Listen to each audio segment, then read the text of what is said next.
we're going to dig deeper into response agility. What is it? Why do I need it? And how can I learn it?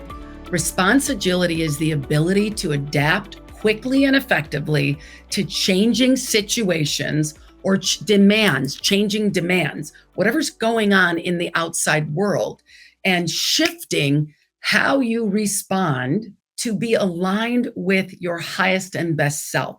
So it's having the ability to dance in the moment, to be agile, to move fluidly with what is going on in the environment. When you are somebody who's mastered response agility, you make better decisions. You have stronger relationships. You come up with better ideas. You accomplish more of your goals. So let's talk about a work organization that operates with response agility. You have an environment that is constructive. You have an environment that is meeting their goals, moving change forward progressively, maybe even rapidly. You've got an environment where people are not just going along to get along, they're working together in a state of engagement and innovation. You have an environment where people collaborate, they coordinate. There might be disagreements and challenges, but it's not volatile, it's not destructive. When we go into companies, the first assessment we give them is tell us, we have them give it to their employees to 10 to 20%, 20% is better. Tell us what the current culture is like. How does it feel to be here? Then 2 weeks later, we ask them, what would an ideal culture be for you? And they always, 98% of the time, they always say they want high achievement. They want to be on a winning team. They want to be on a team that's putting the ball in the hoop, running over the field goal and, getting the ball at the end of the end zone. They want to be in an environment where they feel like they're contributing, not just making money, but that they're part of something bigger than themselves. They say they want to be in an environment that feels like a community, not like a family. Actually, telling people you're like a family makes them think you're dysfunctional, because most families are a little dysfunctional. So don't use that. And, somebody once said, well, we put the fun in dysfunctional. After a while, that grades on you, and it grades on having new talent want to come into the organization. Humanistic and encouraging is people support each other. They're there for each other. They contribute not just to achieving a goal, but to the betterment of the environment, of how it feels there. And affiliative is cross-functional teams solving big problems that normally executives would do, but then they would probably solve the problem wrong because they're not close enough. So putting all the people that get touched by that problem and letting them fix it and empowering people to own it. So that's constructive. That's when we're running a company in that state, we're in a flow state.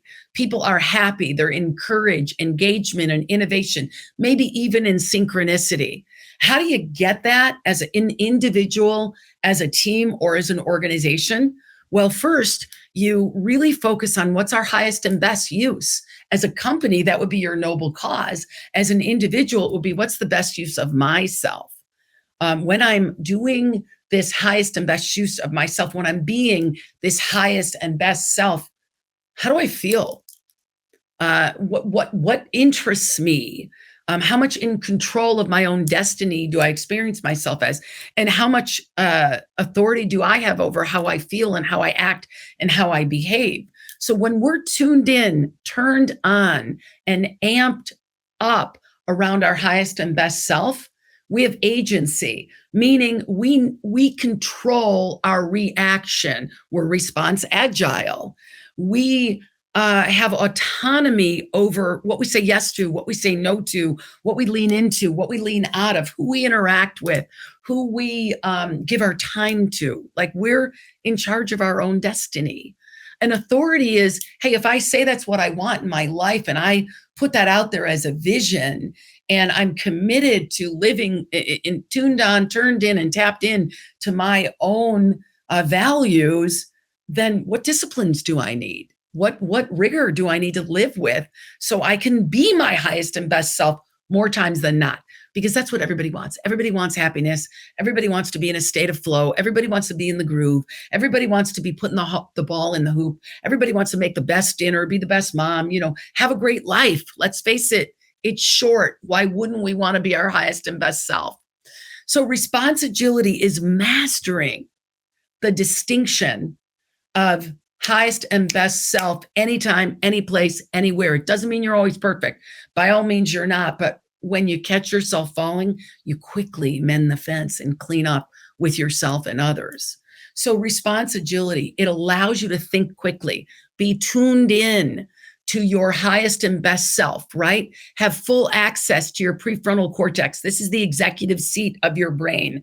When you're turned on, you have full access to your highest and best self. When you're tuned in to not just who am I, who do I say I am, but what is my intuition?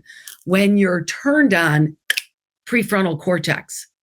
And then you can tap into your greatest gifts, like your quickly sorting out the critical from the superfluous, your flexibility. You don't need to be grasping or clinging to anything because you know it will work out, and you can be open to other people's ideas and maybe leveraging AI or outsourcing or not even doing that process anymore. You're flexible. You can see another way.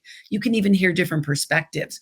Resourceful. All of the learning that you've ever had comes in through your prefrontal cortex, and it goes out through your prefrontal cortex. By the way, when you're in a state of friction, you have no access to your prefrontal cortex. The chemicals and the hormones in your body shut down your access from your critical thinker because you're in emergency zone. You're in saber-toothed tiger zone. You're in a state of friction. So your body goes into protection, and it sends all the blood, all the energy, all the chemicals to your gut, out of your head, out of your prefrontal cortex. So you can't quickly think, and you also can't be resourceful. You can't remember all of the things. Your hippocampus has gone off the line, and you can't remember all the things. But when you're above the line and you are resourceful and you have response agility mastered, you pull those arrows out of your quiver as you need them. Boom, boom, boom, boom, boom. You know the right thing to say. You got your critical thinking. Your computer is on fast drive. You are in the zone, and you're also emotionally attuned, not just to yourself, but what's going on with others. When we're below the line, when we're in a state of friction, and let's say we're angry, we're frustrated, we can't see anything but our own perspective. Our aperture narrows like a little pinpoint of a camera, and we can only see the world according to us. Our biases are in red alert zone. We're kind of angry with other people, but when we're above the line, we open our aperture up and we can see. And here's the difference, because adrenaline, cortisol, and norepinephrine are racing to protect your internal organs, leaving your brain, leaving your executive seat of your brain, and going to protect your internal organs because the saber-toothed tiger's coming for you. And so you have no access to that. But when you're above the line, it's different. It's serotonin. It's oxytocin, the same thing you feel when you play with a puppy or hug a baby. And it's dopamine and endorphins. So like, runner's high, when you're above the line, you can see everything that's going on. So it is, I think, our birthright to live in a state of response agility. I know people who live in a state of response agility make 50% more than people who don't, minimum 50% more. I know they're happier. They don't sweat the small stuff. I know they're healthier. I mean, just again, ask ChatGPT or do some Google searches. People who live in a state of courage, engagement, innovation, and synchronicity are happier, healthier, wiser, and they make more money. People who live in a state of anger, frustration, fear, and hopelessness, which is friction, suffer through life. Why do we want to do that? We don't want to do that. We don't want to suffer through life. We want to pick ourselves up by our bootstraps and just at least get into a state of courage, and we're going to show you how. But before we show you how, I want to tell you that when I've worked in companies doing this, and my teams operate 15% higher profit because they're above the line. When we go into these companies, usually everybody says to us that they're below the line 30 to 40% of the time. Their bosses they don't say it with the CEO and C-suite in the room, but they say it when they're not in the room, that there's a lot of infighting, frustration, a lot of really long processes that they don't even know why they're doing it. And so they're agitated and aggravated and worried and afraid to say something and blah, blah, blah, blah, blah. That eats away at profits because we're spinning our wheels. Teams that have mastered response agility achieve their go-to-market goals by 6 months. People who've mastered response agility.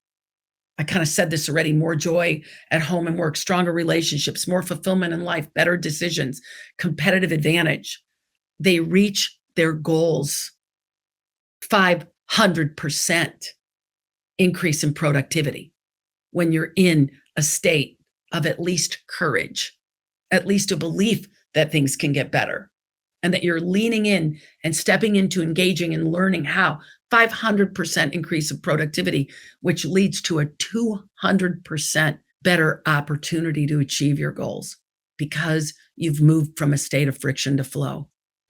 430% improvement in problem solving and critical thinking.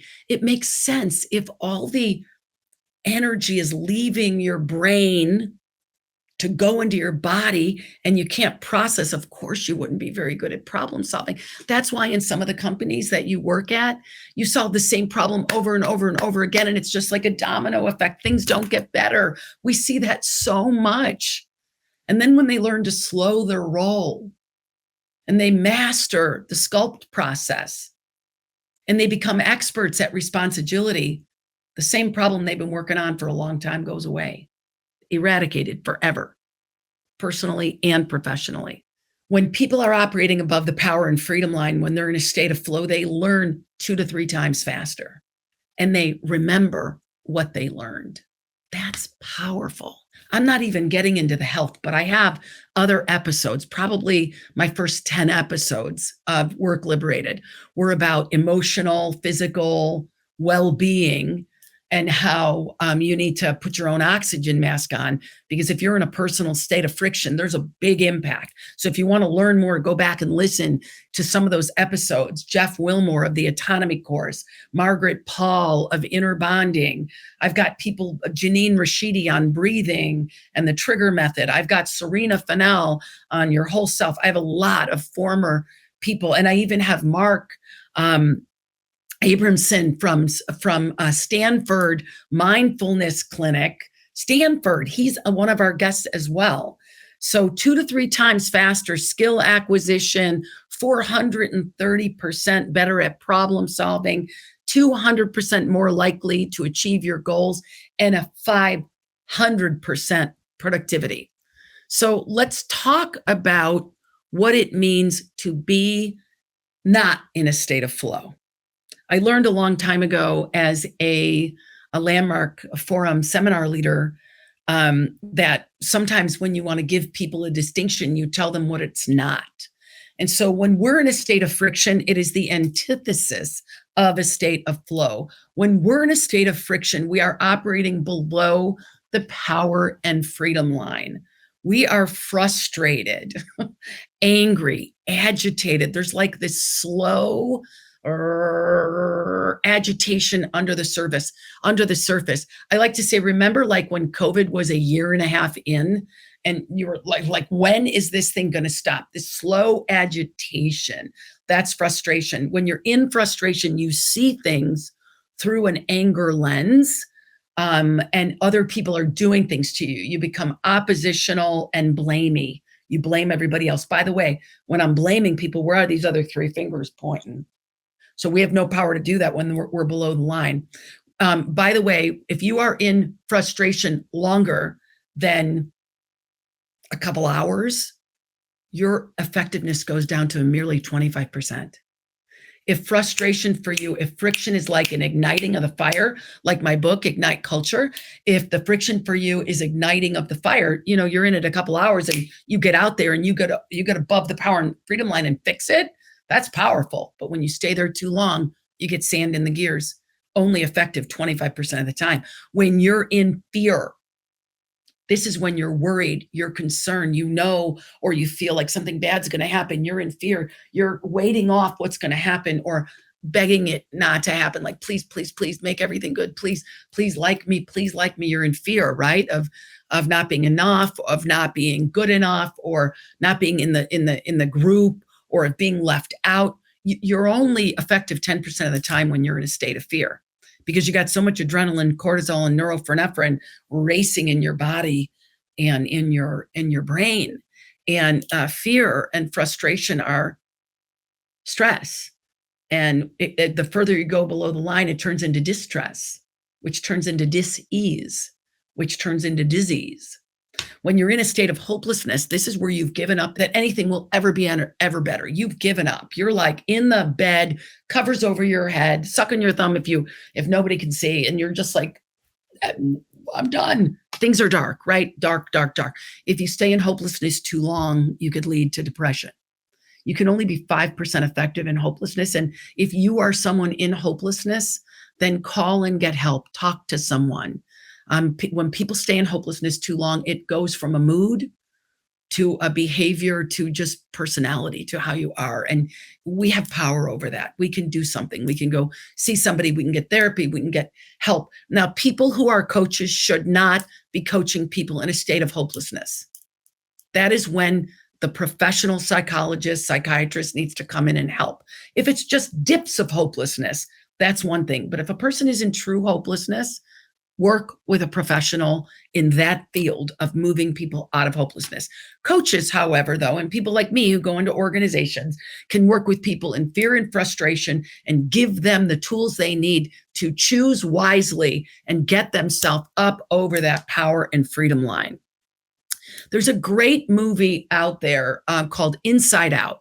And I have a clip and I hope it works, but I want to show it to you. And it's what happens to the mind when we are in a state of anxiety. Sadness, joy, hell. Come on, we can do this. It's not working. It's anxiety. So that anxiety spinning like that is what happens inside of us. And when we're in a state of anxiety, we have no access to any other emotions. Disney/Pixar did a phenomenal job on this movie. If you want to understand emotions and what happens to people at work, if you're in human resources or you're an executive coach, or you really want to help empower people, you need to understand what's going on with the mind, with the emotions and everything inside. It doesn't mean you're a psychotherapist, but at least understand, because then you can teach people to choose to get out.